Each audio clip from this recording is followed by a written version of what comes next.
বিশ্বনবীর 11টা বউ ছিল। কয়টা? আরো জোরে কোন? 11টা বিবি ছিল। দাসী ছিল 2 জন। কয়জন? তো মোট হইলো কয়জন? কয়জন? আমরা একজনের জ্বালায় অস্থির, জীবন দিয়া ফেলাম, মইরা যাবো, এরকম অস্থির কথা আমরা বলি, ঠিক কিনা? বিশ্বনবীর স্ত্রী ছিল 11 জন, দাসী ছিল 2 জন। মোট কয়জন? প্রথম বউ হচ্ছে খাদিজা, খাদিজা বিনতে খুয়াইলিদ, 1 নাম্বার, ঠিক কিনা? তারপরে আয়েশা বিনতে আবি বকর, হাফসা বিনতে ওমর, জাইনাব নামে 2 বউ, জাইনাব বিনতে জাহাশ, জাইনাব বিনতে খুজাইমা, সাফিয়া বিনতে হুয়াই ইবনে আখতাব, সাউদা বিনতে জামাআ, জুয়াইরিয়া বিনতে হারিস, মাইমুনা বিনতে হারিস, উম্মে হাবিবা রমলা বিনতে আবি সুফিয়ান, উম্মে সালামা বিনতে আবি উমাইয়া। এই 11 জন বউ ছিল। সুবহানাল্লাহ। 2 জন দাসী ছিল। একজনের নাম রাইহানা বিনতে যায়েদ আন-নাদারিয়া, আরেকজনের নাম মারিয়া বিনতে শামউন আল-কিবতিয়া। চিল্লায় পড়েন আল্লাহু আকবার। অনেক ইহুদি খ্রিস্টান নাস্তিকের দলেরা বলে, নাস্তিকের বাচ্চারা বলে বিশ্বনবী নাকি নারী পূজারী ছিলেন, নারীর দেহভোগ করার জন্য এতগুলো বিয়ে করেছেন। কপাল পোড়া, একটা বিয়ে বিশ্বনবী নিজের মন গড়া করে নাই, করেছেন কার আদেশে? জোরে বলেন, কার আদেশে? বিশ্বনবীর প্রথম বিয়েটা যখন বিশ্বনবী করেছেন বয়স ছিল কত? সবাই বলেন। বিশ্বনবীর বয়স ছিল 25 বছর। আর বিয়ে করেছেন খাদিজাকে, খাদিজার বয়স ছিল কত? 40। শুধু 40ই না, এর আগে খাদিজার আরো 2টা বিয়ে হয়েছে। এরকম একটা বয়স্কা নারীকে বিয়ে করেছে তাগড়া 25 বছরের যুবক মুহাম্মদ সাল্লাল্লাহু। বিশ্বনবী যদি নারী পূজারী হতেন, 25 বছর বয়সে মক্কার সবচাইতে সুন্দরী সুন্দরী তরুণীগুলো বিশ্বনবীকে বিয়ে করার জন্য পাগল পাড়া ছিল। বিশ্বনবী জীবনেও নারীদের দিকে চোখ তুলে তাকান নাই। রব্বুল আলামিনের আদেশে তার অন্তরে ইলহাম হয়েছে, খাদিজাকে তিনি প্রথম বিয়ে করলেন। 25 বছরের তাগড়া যুবক বিয়ে করলেন, 2 বার তালাক খাওয়া, অনেকগুলো সন্তানওয়ালা একজন মহিলা, প্রৌঢ়া নারী খাদিজাকে। সুবহানাল্লাহ। 4টা কারণে বিশ্বনবীর এতগুলো বিয়ে হয়েছে। কয়টা? একটা এডুকেশনাল কজ, একটা সোশ্যাল কজ, একটা পলিটিক্যাল কজ, একটা লিগ্যাল কজ। 1 নম্বরে হচ্ছে এডুকেশনাল কজ। জেনে নেন কেন বিশ্বনবী এতগুলো বিয়ে করেছে। মন গড়া করে নাই, আল্লাহর আদেশে করেছে, ঠিক কিনা? 1 নম্বরে এডুকেশনাল কজ। নারীদের বিভিন্ন গোপন মাসালা বিশ্বনবীর কাছে এসে মহিলা সাহাবারা জিজ্ঞেস করতে পারতো না লজ্জার কারণে। এজন্য আল্লাহ বললেন, ও নবী বেশি বেশি বিয়ে করেন, আপনার বউয়ের সংখ্যা হবে 13 জন। মদিনার সব মহিলা সাহাবীগুলা এসে আপনার বিবিদের কাছ থেকে মাসালা শিখে যাবে। লজ্জাকর মাসালাগুলো নবী আপনার কাছে এসে জিজ্ঞেস করা দরকার নাই, আপনার বিবিদেরকে আপনি শিখাবেন, আর বিবির কাছে এসে এসে মদিনার মহিলা সাহাবারা শিখে ইসলাম প্রচার করবে। চিল্লায় কোন আল্লাহু আকবার। এটা হচ্ছে 1 নাম্বার কারণ এতগুলো ওয়াইফ হওয়া। 2 নাম্বার কারণ হচ্ছে সোশ্যাল কারণ। আমার নবী সামাজিক ছিলেন। বিশ্বনবীর রাইট হ্যান্ড ছিল আবু বকর, এই জন্য ডান হাতটাকে শক্ত করার জন্য আবু বকরের মেয়েকে বিয়ে করলেন। বিশ্বনবীর বাম হাত ছিল সাইয়েদনা ওমর, বাম হাতটাকে আরেকটু মজবুত করার জন্য ওমরের মেয়ে হাফসাকে বিয়ে করলেন। ইসলামের 4 জন খলিফার 2 জন বিশ্বনবীর শ্বশুর, বাকি 2 জন বিশ্বনবীর জামাই। সুবহানাল্লাহ। আবু বকর কিন্তু বিশ্বনবীর শ্বশুর, ওমর ফারুক কিন্তু বিশ্বনবীর, আর উসমান আর আলী ছিলেন বিশ্বনবীর জামাই। সুবহানাল্লাহ পড়েন। 2টা কারণ গেল, একটা এডুকেশনাল, একটা গেল সোশ্যাল। 3 নম্বরে হচ্ছে পলিটিক্যাল কজ, রাজনৈতিক কারণে। বিশ্বনবী ইহুদিদের দুর্গ খায়বারে আক্রমণ করেছেন। আল্লাহু আকবার। খারিবাত খায়বার, খায়বার ভেঙে চুড়ে মাসাকার করে দিয়ে ইহুদিদের সাথে যুদ্ধে বিশ্বনবী বিজয় লাভ করে ফেললেন। ইহুদিদের সর্দার হুয়াই ইবনে আখতাব হ্যান্ডকাফ পরে বিশ্বনবীর সামনে এসে দাঁড়িয়েছে। বিশ্বনবী ছিলেন দয়ার নবী, মায়ার নবী।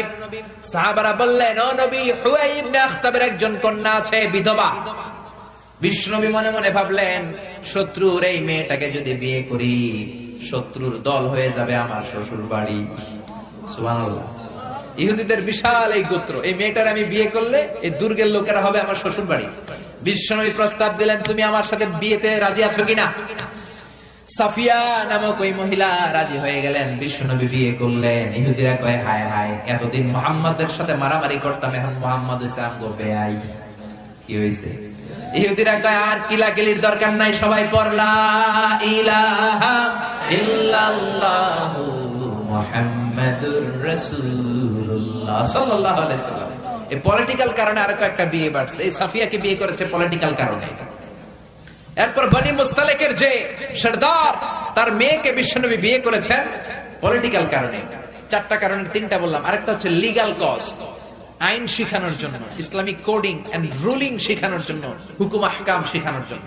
আপনার যে পালক পুত্র, এটা কিন্তু আপনার আসল পুত্র নয়, আপনি কিন্তু পালক পুত্রের আসল বাবা নন। যে তাকে জন্ম দিয়েছে ওই জনক লোকটাই হচ্ছে তার আসল বাবা, ঠিক কিনা? বিশ্বনবী একজন পালক পুত্র পাললেন, নাম যায়েদ ইবনে হারেসা। মক্কার লোকেরা বলতে আরম্ভ করলো যায়েদ ইবনে মুহাম্মদ, মানে মুহাম্মাদের ছেলে যায়েদ। আসলে কি যায়েদ মুহাম্মাদের ছেলে? হারেসার ছেলে। এটা বোঝানোর জন্য আল্লাহ বললেন যায়েদকে বলেন তার স্ত্রীকে তালাক দিতে। তালাক হয়ে গেল, নিজের পালক পুত্রের ছেলেকে বিশ্বনবী বিয়ে করে মক্কা মদিনার লোকদের চোখের মধ্যে আঙ্গুল দিয়ে দেখাই দিলেন, দেখো পালক পুত্রের ছেলেকে বিয়ে করা যায় তালাক হওয়ার পরে, কারণ পালক পুত্র নিজের ছেলের মতো নয়। চিল্লায় বলেন ঠিক কিনা? এই জন্য বিশ্বনবীর বিয়ের সংখ্যাগুলো বাড়িয়ে দিয়েছে কে? প্রথম বিয়ে করলেন খাদিজাকে। বিশ্বনবী খাদিজারে এত ভালোবাসতেন, খাদিজা ইন্তেকালের পরে বিশ্বনবী যেই বছরটা কাটিয়েছেন, বিশ্বনবী এটার নাম দিয়েছেন আমুল হুজুন, দুঃখের বছর। যেই বছর খাদিজা ইন্তেকাল করলো ওই বছরটাকে বিশ্বনবী নাম দিয়েছেন দুঃখের বছর। বিশ্বনবী খাদিজারে এত ভালোবাসতেন, দোয়া করার সময় বিশ্বনবী চোখের পানি ছেড়ে দিয়ে আল্লাহরে বলতেন, আল্লাহ কিয়ামতের এই কঠিন দিন, যেদিন মা ছেলেরে চিনবে না, বাবা মেয়েরে চিনবে না, বন্ধু বন্ধুরে চিনবে না, পীর সাহেব মুরিদরে চিনবে না, মুরিদ পীর সাহেবরে চিনবে না, ওই কঠিন দিন আমি যেন আমার খাদিজারে ভুলে না যাই, ওই দিন যেন আমি আমার খাদিজার কথা মনে রাখি। মা আয়েশা খাদিজাকে নিয়ে খুব গায়রাত করতেন, মানে হিংসা করতেন। একদিন বললেন, ও নবী, বারবার ওই বুড়ি মহিলার কথা বলেন কেন? ওই বুড়ি তো কবে মরে গেছে, বুড়ির পরে আমাদেরকে আল্লাহ আপনার বউ বানিয়েছে, আমাদেরকে পেয়ে কি আপনি খুশি নন? ওই বুড়ির পরে সুন্দরী সুন্দরী বিবিকে আল্লাহ আপনারে দান করে নাই। বিশ্বনবী মা আয়েশার থুতনিটা ভেবে চেপে ধরলেন, কোনদিন কোন বিবির গায়ে হাত তোলে না। এই প্রথম আয়েশার থুতনিটা চেপে বললেন, আয়েশা খবরদার, খাদিজার বিরুদ্ধে কোনদিন এরকম হিংসাত্মক কথা বলবো না, খাদিজার মতো আমি একটা বউ পাই নাই। চিল্লায় বলেন আল্লাহু আকবার। এটা বলছে রাগের মাথায়। আবার অন্য সময় আয়েশারও প্রশংসা করে দিয়েছে, চিল্লায় বলেন সুবহানাল্লাহ। খাদিজা যখন ইন্তেকাল করে বিশ্বনবী গোসল করালেন, কাফন হলো, দাফন হলো, কবর দিলেন, নিজে দাঁড়িয়ে দোয়া করলেন। খাদিজাকে কবরে দেওয়ার পরে সাহাবারা ঘরে ফিরে যায়, বিশ্বনবী যায় না। আবু বকর বললেন, ও নবী চলেন ঘরে ফিরে যায়। বিশ্বনবী বললেন, আবু বকর তুমি যাও, আমি যাব না, কারণ যেই মহিলাটাকে মাত্র কবরে শোয়াই দিলাম সাধারণ কোন মহিলা না, আমার বিপদের দিনের সঙ্গিনী খাদিজা। মক্কায় যখন আমার কেউ ছিল না তখন ছিল সে, যখন আমার কেউ ছিল না তখন সাথী খাদিজা। কেউ আমার আশ্রয় দেয় নাই, অর্থ দেয় নাই, শেল্টার দেয় নাই। খাদিজা আমব্রেলার মতো, ছাতার মতো, মেঘের মতো আমাকে সব সময় ছায়া দিয়ে রেখেছে। মক্কার লোকেরা আমারে 3 বছর জেল খাটালো, ওই জেলখানার ভিতরে কেউ যায় নাই, খাদিজা গিয়েছে। আল্লাহু আকবার। 3টা বছর খাদিজা আমার সাথে জেল খেটেছে। আবু বকর পৃথিবীর কোন মহিলাকে রব্বুল আলামিন আরশের উপর থেকে সালাম দেয় নাই, একটা নারীকে শুধুমাত্র আরশের উপর থেকে আল্লাহ সালাম দিয়েছে, সেটা হলো আমার এই খাদিজা। সর্বপ্রথম যেই নারী আমার হাতে হাত রেখে কালিমা পড়েছে এটা হলো আমার খাদিজা। ও আবু বকর তুমি ঘরে ফিরে যাও, আমি যাব না, আমি নবী দাঁড়িয়ে থাকবো। খাদিজার কবরের 3টা প্রশ্নের জবাব, মার রব্বুকা ওয়া মা দীনুকা ওয়া মান হাদার রাজুল। এই খাদিজার কবরের 3টা প্রশ্নের জবাব আমি নিজে দিয়ে তারপরে আমি ঘরে যাব রে আবু বকর।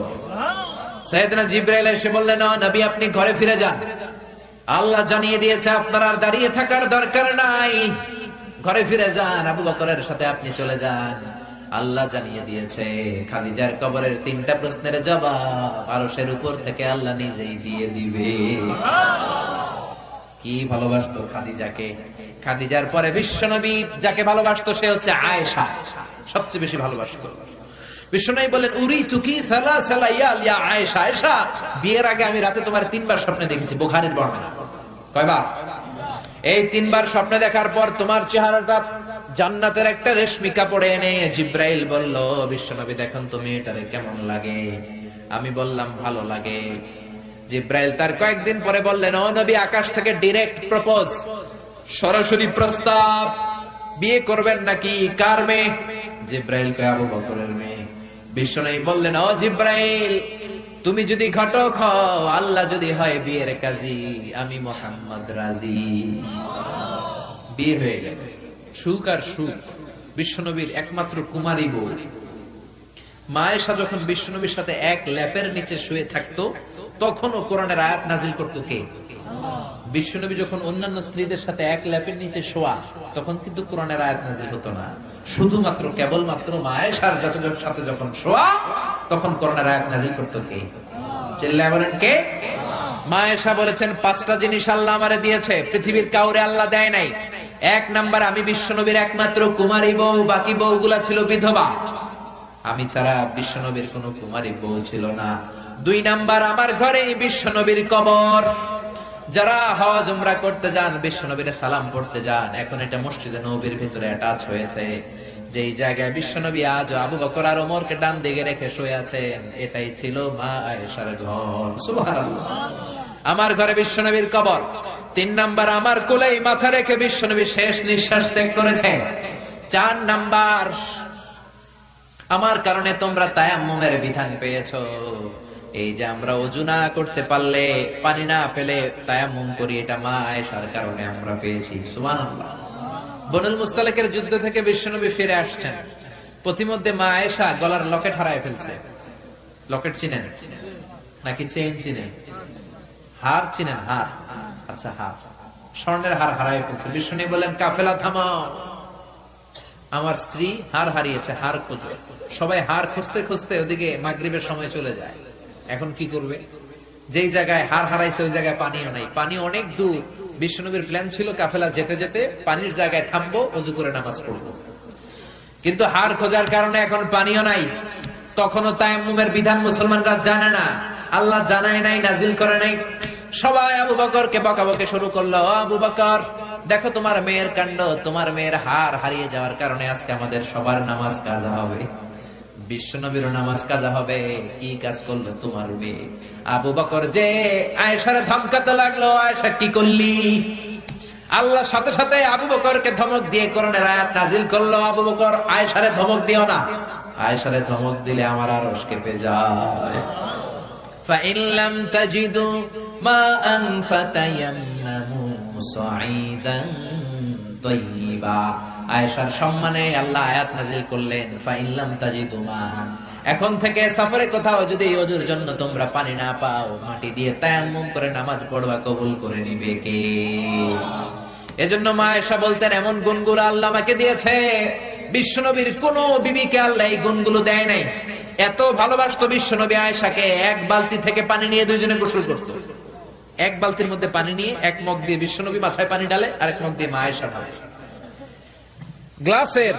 গ্লাসের যেই জায়গায় ঠোঁট লাগিয়ে মা আয়েশা পানি খেত, ওই জায়গাটা খুঁজে খুঁজে বিশ্বনবী ওনার ঠোঁট লাগিয়ে পানি খেতেন। সুবহানাল্লাহ। আস্তে করে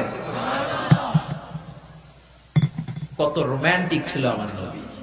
মা আয়েশা ওটের হাড্ডি পছন্দ করত, ওটের হাড্ডি চুষে চুষে যে হাড্ডিটা মা আয়েশা রেখে দিত, ওই চোষা হাড্ডিটা নিয়ে বিশ্বনবী আবার চুষতে শুরু করে দিতে।